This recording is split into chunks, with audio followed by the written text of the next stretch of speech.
Bonjour petits et grands lecteurs, j'espère que vous allez bien. On se retrouve aujourd'hui pour une nouvelle vidéo sur un sujet un petit peu touchy. Voilà, je savais pas trop comment aborder la chose parce que c'est des sujets qui touchent aux religions, donc voilà, c'est toujours un peu compliqué. J'avais fait le test il y a quelques mois de vous parler de fantasy biblique, de fantasy qui s'inspire de créatures issues de la Bible. Aujourd'hui, j'avais envie de marquer le coup du début du Ramadan. À le moment où je filme, en fait, la date n'est pas fixée officiellement, mais ça va être soit aujourd'hui ou dans les prochains jours. Et j'avais envie de vous présenter des créatures fantastiques écrites dans des romans d'imaginaire, présentes notamment dans le Coran, donc dans l'islam. Et ce qui est très intéressant, j'ai essayé de faire des petites recherches. Je n'ai pas vraiment baigné dans de contexte religieux, donc moi à chaque fois je suis obligée de faire des recherches quand on aborde ces sujets-ci. Et ce qui est super intéressant à découvrir, c'est que toutes ces créatures sont issues de légendes qui datent d'avant l'islam, et donc que l'islam a réutilisé dans ses textes. Ce sont des créatures que vous avez sûrement découvert soit en lisant Les Mille et Une Nuits, soit en jouant aux jeux vidéo, soit en vous intéressant aux mythes et aux cultures de l'islam. Avant de commencer cette vidéo, je suis obligée de mettre un petit trigger warning parce qu'il me semble que je l'avais fait aussi. La fantasy biblique, ça s'était plutôt bien passé dans les commentaires, mis à part 2-3 commentaires un petit peu agressifs dès qu'on parle de religion. Il en sera de même pour cette vidéo, notamment vis-à-vis des commentaires déplacés envers cette religion et les gens qui la pratiquent. Cette chaîne YouTube est un lieu de sérénité pour toutes les personnes qui me regardent et je sais qu'elles sont diverses et variées. On va pas aborder le sujet de manière religieuse, mais on va plutôt aborder le sujet de manière imaginaire ou textuelle. La deuxième petite chose, c'était simplement pour vous rappeler que ce week-end, le 25, je serai donc à Aix-en-Provence pour une dédicace dans une librairie, donc l'Antre de Calliope, je ne sais jamais comment on prononce, et je vous mets les petites dédicaces d'avril ici, et de mai ici, sachant que les Imaginales et Westerland, nous n'avons pas encore la confirmation de notre participation. Ça sera un petit peu tardif, voilà, c'est toujours un petit peu à la dernière minute. Et on commence tout de suite.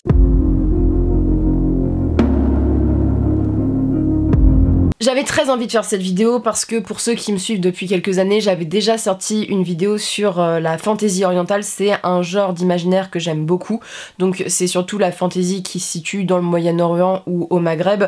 J'aime beaucoup les mythes et les légendes de ces pays que je trouve déjà d'un point de vue, je suis européenne, je trouve ça intéressant parce que ça me change de ce que j'ai l'habitude de lire, et je trouve que il y a un côté magie, un côté renouvellement du genre de l'imaginaire en abordant ces questions qui me fait extrêmement plaisir. C'est des cultures qui sont hyper intéressantes. Et j'avais déjà envie de vous présenter donc cette première figure mythologique, on va dire, de l'islam, avec un livre, et notamment avec la première créature dont je vais vous parler. Alors le livre est énorme, voilà, donc le djinn, ici c'est un livre qui s'appelle Le livre extraordinaire des créatures fantastiques. Donc c'est un petit peu dans toutes les cultures, c'est chez qui? Je sais même pas chez qui c'est. Little Urban, c'est ma sœur qui me l'avait acheté. Le livre est énorme, il fait la moitié, il fait mon buste en fait le truc. Mais ce qui est intéressant, c'est que je crois que c'est là-dedans qui nous explique que le djinn on le retrouve dans certains combats arabes comme dans Les Mille et Une Nuits, et ça a été retravaillé. Alors ils disent les djinns, mais je suis une youtubeuse qui fait des threads d'horreur et qui est musulmane et qui dit les djouns, je suis très mauvaise en prononciation, mais a priori ça ne se prononce pas les djinns au pluriel. Donc voilà, on est sur des mythologies du Moyen-Orient et de l'Afrique du Nord. Et donc le djinn, il peut prendre un petit peu toutes les formes, hein. Il peut prendre une forme animale, il peut prendre une forme humaine, et c'est une figure qui est super intéressante parce qu'elle peut être positive et négative. Par rapport, si on peut comparer aux figures des créatures fantastiques de la Bible, on est plutôt sur un truc très bon ou mauvais dans la Bible. Vous savez, il y a soit les créatures qui sont liées au mal, soit les créatures qui sont liées au bien. Voilà, à part, on va dire, la figure peut-être de Satan qui était une créature positive qui s'est transformée ensuite en une créature négative. On va pas aller sur ces débats-là, mais ce qui est intéressant, c'est d'avoir cette double figure. Les jnoun, je vais avoir un problème de prononciation, je suis vraiment désolée, déjà j'ai un problème de prononciation habituellement, donc les jnoun, ils sont plutôt attachés à des figures négatives, c'est souvent les opposants, ou ils font quelque chose de mal avec le héros. Je fais une différence dans cette vidéo entre les textes de fantasy orientale que je vous ai présentés et des textes d'imaginaire qui contiennent des créatures de l'islam, parce qu'en réalité, la fantasy qui touche à ces créatures est bien plus large, et la fantasy fantasy dite orientale ne parle pas forcément de ces créatures-là tout le temps. Je vais vous parler essentiellement de deux créatures vraiment qui sont présentes. Alors il y a les djinns, les jnouns, un peu l'équivalent des démons. Je pense que ça a aussi donné le nom de génie parce que ça se ressemble un petit peu sur la prononciation. Donc c'est vraiment des créatures qui sont parfois assimilées à des éléments, parfois assimilées à des animaux. Voilà, c'est vraiment un concept assez large. Le premier livre que j'avais envie de vous présenter avec un djinn, c'est Rosen. Rosen de Laetitia Daney, qui est une duologie disponible chez J'ai lu. Alors Rosen, c'est une sorte de récit young adulte, il y a un petit peu de romance, il y a de l'épique, voilà, pas mal de petites questions dans un univers très oriental qui est assez chouette à lire. C'est, je crois, le seul livre que je vais vous présenter où le djinn est le personnage principal et le personnage positif de l'histoire. C'est une histoire assez triste où on va suivre une jeune femme, elle s'appelle Rosen, qui est une princesse djinn. Elle vit comme ses semblables cachée du monde des humains parce que les humains détestent les djinns, ils les enferment, ils les mettent en esclavage. Pour calmer un petit peu ça, on va envoyer donc une princesse épouser un des héritiers de la couronne, on va dire, humaine. Et bah Rosen, voilà, c'est elle qui a tiré le mauvais lot là-dedans. C'est un peu une obligation, mais c'est aussi une fierté un peu au début pour elle, pour son peuple, parce que c'est le seul moyen de... d'essayer de sauvegarder les siens. Ils vivent dans un espèce de pays où il y a beaucoup de nature qui est préservée, c'est un pays de paix et elle va se retrouver mélangée à des personnes qui vivent plutôt de guerre, découvrir un nouveau monde. Et bien sûr, je crois qu'il y a 2 ou 3 princes, elle va devoir en choisir un. Et donc on a cette romance sous couvert de questions qui sont relatives aussi au statut de la femme parce qu'elle est un peu échangée comme une valeur marchande dans le texte. On est dans un roman qui fait très mille et une nuits dans son rendu. On a pas mal de références aux cultures du Moyen-Orient avec les costumes, les descriptions des personnages, les palais qui sont décrits, la faune et la flore. On va au fur et à mesure du récit découvrir des nouveaux djinns et savoir ce qui s'est passé. Voilà, est-ce que les humains ont respecté le traité ou pas. C'est un très beau texte où voilà, il y a un petit peu de magie, où on part sur un bail un peu difficile de mariage arrangé, mais c'est pas trop glauque dans l'histoire. Bon, c'est toujours un peu glauque dans ces histoires-là, mais il n'y a pas de trucs forcés voilà, entre les personnages et tout. Donc c'était plutôt chouette. C'est de la young adulte, donc ça se lit très très bien. Ça porte des messages qui sont assez forts, notamment sur l'acceptation des différences, parce que là c'est voilà, 2 peuples qui doivent s'unir et qui sont tout à fait opposés. Ça parle aussi de l'esclavage, ça parle de la domination d'un peuple sur un autre. Vraiment c'est assez chouette si vous aimez un peu toutes ces questions-ci. Et là, le truc positif, c'est que le personnage du djinn est un peu le personnage sympa du texte et il y a des références. Alors, il disait djinn, mais je sais qu'à un moment dans le tome 2, on a plus une référence quasiment au génie, parce qu'il y a une histoire avec un objet qui renferme ces créatures-là. En fait, les djinns, ils peuvent, il me semble, dans cet univers-là, être enfermés dans des objets. Donc voilà, on a ce petit texte-ci. Pareil, en young adulte, on a cette série que j'ai toujours pas terminée mais qui était très sympa, c'est Rebelles du désert, donc de Alwyn Hamilton. C'est l'histoire d'une jeune femme qui vit un peu tranquille, pépère dans le désert.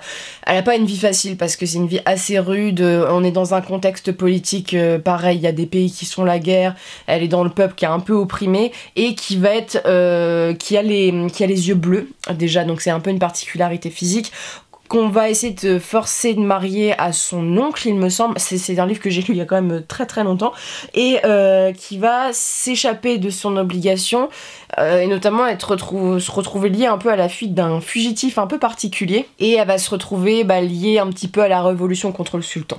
Voilà, en place. Ici, c'est un univers où, vous vous en doutez bien, pareil, la figure du djinn, elle est positive, négative, le personnage principal est un peu lié à ça. On a des personnages djinns qui peuvent être très agressifs et très méchants dans le texte, dans le sens qu'ils font du mal aux humains, ils sont manipulateurs, ils sont même manipulateurs avec le personnage principal, ils sont cheatés en magie, ils sont voilà, très très forts. On a un livre de Jean-Louis Fedjen où là on est clairement sur le djinn qui est plutôt maléfique dans le texte. Donc il s'agit de Djinn la maudite, donc c'est un one shot dans mes souvenirs. On est à Antioche, donc c'est l'actuelle Syrie, au nord de la Syrie. On va suivre une jeune femme qui s'appelle Alix et qui est plutôt d'engeance noble, qui a une aventure en fait avec un homme qui n'est pas son mari et qui est tombée enceinte. Le père de l'enfant va tout faire pour sauver cet enfant qu'on va essayer un peu de tuer pour sauver la réputation de sa mère. Et on va sacrifier l'accoucheuse et en échange une malédiction va être proférée en fait contre la mère de cet enfant. Il y aura un djinn qui va être attaché en fait à son destin et à ses pas. On va suivre cette mère qui va sombrer peu à peu dans la folie à cause de ce djinn et ce nouveau-né qui va être protégé et envoyé dans une digue d'assassins et qui va essayer de survivre aux tentatives d'assassinat de sa chère et tendre mère. Voilà, donc on est sur ce récit-ci où là le djinn est un peu synonyme de folie et d'esprit malin qui chuchote à l'oreille des humains jusqu'à les emporter dans la folie. Donc c'est assez intéressant. Alors j'avais pas trouvé le livre exceptionnel, mais là on tourne vraiment autour de cette question avec une dimension un petit peu historique. En fantasy adulte, on a la série de romans de Bradley P. Beaulieu qu'il faut que je continue, mais j'ai un petit peu décroché, Sharakai, qui est une histoire où, dans mes souvenirs, il n'y a pas le terme djinn qui est utilisé, mais les méchants de l'histoire s'y apparentent beaucoup dans les descriptions. On est dans un monde où il y a 12 rois, on va dire un peu immortels, qui règnent sur cette terre et qui font peur à tout le monde. Ils sont aidés notamment, alors elles s'appellent comment, c'est des guerrières qui sont elles-mêmes liées à des Asirim. C'est des sortes de spectres, et en fait quand on voit la définition des djinns, c'est des spectres, des fantômes et tout ça, donc c'est pour ça que je me suis permise de le mettre là-dedans, parce qu'on a un peu une référence à ces créatures-ci. Seda, qui est une combattante d'arène qui va outrepasser, on va dire, le couvre-feu et qui va rencontrer un de ses Asirim qui va lui chuchoter des choses qui vont lui rappeler un passé oublié, elle va être liée à tout ça. Sharakai, c'est vraiment c'est de la fantasy pour adultes, ça bouge pas mal. On a un personnage principal assez intéressant, mais on a une belle palette de personnages secondaires qu'on retrouve, avec pas mal de références à ces dieux, à ces créatures qui sont très terrifiantes, qui font du mal. Dans mes souvenirs, ces espèces d'Asirim, ils enlèvent les gens, ils les dévorent. Donc voilà, pas très très cool. Et bon, la Seda va être liée un peu à ces guerrières voilà, qu'on va découvrir. Sharakai, il y a le 5e tome qui sort en France là au mois de mars. C'est une grosse série. Mais c'est assez intéressant, l'univers est plutôt bien construit et on a pour une fois un univers adulte, on va dire plutôt oriental, et ça c'est chouette. Ensuite on va passer à la deuxième figure du texte. Alors je me suis pas permise de prendre les réécritures des Mille et Une Nuits parce que les seules que j'avais, on va dire, en stock à mon sens étaient très très mauvaises, dont une qui banalisait, on va dire, le syndrome de Stockholm, donc on n'était pas là forcément pour en parler. Je vais vous parler des ghouls, parce que je pense que tout le monde ne le sait pas, la figure de la ghoul vient de l'islam et a même été présente, je crois, dans les textes anciens antérieurs à l'islam. J'ai pris 2 textes, donc là on n'est pas du tout sur la fantaisie orientale, c'est pour ça que c'est assez intéressant, c'est que le djinn en général est plutôt attaché à des textes, on est dans des cultures du désert, on est dans des cultures qui sont proches du Moyen-Orient.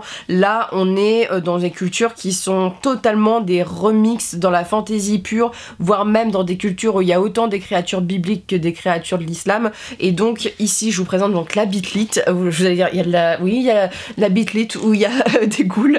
Je vous ai pris l'exemple Au bord de la tombe de Jane Frost. Puis Catherine, vous savez, c'est cette jeune femme qui est mi-vampire, mi-humaine. Sa mère en fait l'a enfantée de façon non voulue lors d'un acte qu'elle a subi, donc une agression, et Catherine a décidé de se venger, donc elle bute tous les vampires possibles et imaginables.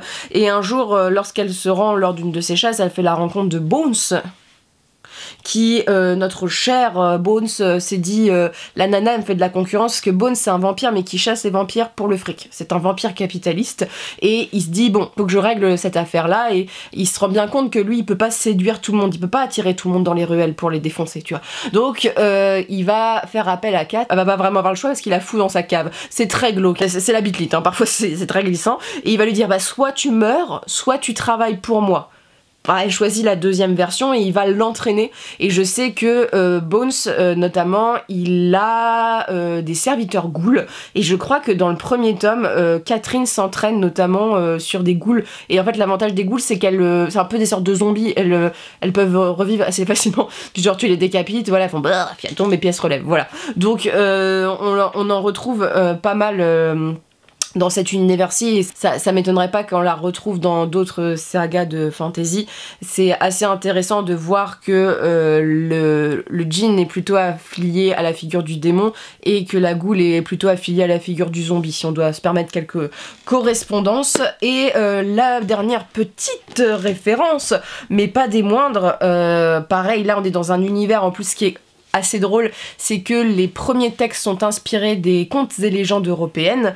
C'est écrit par un auteur polonais, donc c'est-à-dire qu'est-ce qui lui arrive, mais il y a des ghouls présents dans le texte, et notamment le personnage principal explique un petit peu comment les chasser. C'est présent aussi dans le jeu vidéo qui est adapté de cette série. Je vous parle du Sorceleur de Andrzej Sapkowski. Pour ceux qui ont vu la série, on voit des ghouls à un moment dans la série quand Ciri fuit. Et il y a un campement et Geralt il arrive et il est blessé, voilà, bon bref, ils se font un petit peu attaquer. Le Sorceleur, c'est l'histoire donc de ce chasseur de créatures qui faut lui jeter un sou, voilà, pour le rémunérer. Les 2 premiers tomes sont des nouvelles, on va un petit peu construire le passé de Geralt et un petit peu tout ça, sa rencontre avec Jaskier et tout ça, bon bref, tout l'univers. Est-ce que j'ai pas besoin de vous parler du Witcher à un moment? Il faut se tenir à la page. On va suivre plutôt des références à la mythologie européenne, avec soit des contes connus européens, soit des créatures plutôt des folklores européens, mais on a dans The Witcher aussi une diversité de folklore qui est mise en avant, dont les ghouls, qui viennent donc des textes pré-islamiques ou dans l'islam. Et c'est assez chouette parce que ça rend un univers assez complexe, assez diversifié, mais c'est vrai que c'est par rapport aux autres créatures, ça peut paraître un peu étrange. La figure de la ghoul, elle est assez angoissante dans ce texte-ci parce que je crois que si elle te mord, elle t'empoisonne, donc t'es pas dans le... voilà, t'es pas bien. T'es pas bien. On a moins la présence de ces créatures-là dans 2 romans. Je me souviens que Geralt, à un moment, explique à Ciri un petit peu tout cet univers, et il me semble qu'il s'est aussi présent dans un autre texte. Quand j'ai pensé à Ghoul, j'ai pensé à The Witcher, donc il y en avait forcément dans le texte, et je sais que dans le jeu vidéo, c'est une créature que tu peux rencontrer aussi. Les créatures fantastiques, c'est ce qui est assez fascinant en littérature d'imaginaire, c'est malgré les origines de ces dernières, sont présentes dans des textes divers et variés, mélangeant plein de mythologies différentes, et c'est ce qui en fait aussi le charme. Et c'est vrai que moi c'est une mythologie que j'aime beaucoup, c'est des créatures que je trouve passionnantes, notamment la figure du djinn qui est une figure un petit peu ambivalente, et la figure de ghoul aussi, parce que la ghoul je la trouve beaucoup plus angoissante que le zombie, parce que le zombie il fait bah, la ghoul elle dévore, elle est je sais pas, elle est agressive, voilà, il y a un truc qui fait que je trouve ça beaucoup plus angoissant. Avant de terminer cette vidéo, je serais très demandeuse de savoir si vous avez des conseils de fantasy qui traitent, voilà, de ces mythes-là, même de la fantasy orientale. C'est un de mes genres de fantasy que je préfère, voilà, c'est un univers, c'est une ambiance, c'est des thèmes qui me plaisent beaucoup. Voilà, c'est vrai qu'en ce moment, en France, c'est beaucoup plus la mode de la fantasy asiatique. Alors c'est très réducteur de réduire une fantasy à un continent ou à une partie du monde, mais voilà, quand je parle de fantasy européenne, c'est entre la fantasy française inspirée de la France ou inspirée de la Pologne, on n'est pas du tout sur les mêmes mythes. Pareil là, en général, la fantasy chinoise, japonaise, bah ça n'a forcément rien à voir, et la fantasy du Maghreb ou la fantasy des différents pays du Maghreb ou de Moyen-Orient est assez différente aussi. Mais ce que j'aime bien, c'est qu'en général, il y a aussi une partie historique à l'intérieur, aussi des livres qui parlent d'univers que je connais peu. Je ne suis pas une spécialiste des religions, je connais simplement un petit peu la mythologie ou les créatures parce que l'imaginaire c'est ma passion. Sur ce, bah, je vous souhaite une très bonne journée, très bonne vidéo, et j'aimerais bien appliquer cela aussi à la religion notamment hindoue, à l'hindouisme. J'ai un livre qui... En fait, le problème de la religion hindouiste dans la littérature de l'imaginaire, c'est qu'elle est encore sous-représentée en France. J'ai lu qu'un seul texte pour l'instant, donc je pense qu'il il faudra encore quelques années pour la trouver. On pourrait peut-être avoir la possibilité de trouver le shintoïsme par exemple dans les textes de fantasy, on va dire, asiatiques. Donc voilà, j'essaierai d'aborder d'autres textes, d'autres créatures issues de grandes religions. Et sur ce, n'hésitez pas à me dire ce que vous en avez pensé, et restez bien cordial dans vos commentaires. De toute manière, l'impolitesse et l'agression ne seront pas permis. Voilà, je vous souhaite de très bonnes lectures et une très bonne journée.